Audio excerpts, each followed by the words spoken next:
আমি মরে গেলে তুমি কি আরেকটা বিয়ে করবা? না না, কি বলো, আমি আর বিয়ে করব না। ও আচ্ছা, ফুলে ফুলে ঘুরে মধু খেয়ে বেড়াবা তাই না? আচ্ছা, আমি বিয়ে করে নেব। সে তো করবেই, আমার মরার অপেক্ষা করে তো তুমি আসো। না না গো, আমি তোমাকে কিছুতেই মরতে দেব না। হ্যাঁ আমি জানি তো, আমি বিছানায় অসুস্থ হয়ে পড়ে থাকবো আর তুমি বাইরে মেয়ে নিয়ে ফুর্তি করে বেড়াবা। কি যে বলো, বাইরে ফুর্তি করতে যাব কেন? আচ্ছা, তার মানে ঘরে এনে ফুর্তি করবা?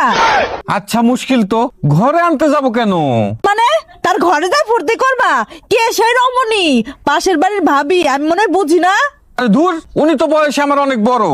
ও আচ্ছা, বয়সটাও তাহলে জানা হয়ে গেছে।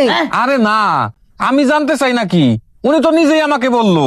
কবে বললো? তুমি ওর বাড়িতে গেছিলা তাই না? আরে না, ওনার ফোনটা হ্যাং করছিল, ভাইয়া বাসায় ছিল না, তাই আমাকে একটু ডাকছিল।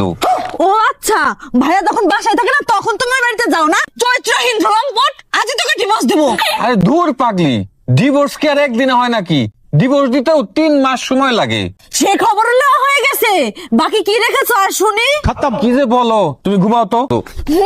আমি ঘুমাই আর তুমি ভাবির সাথে ডেটিং করতে যাও তাই না? ধুর, তোমার যা মন চাই ভাবো, আমি গেলাম।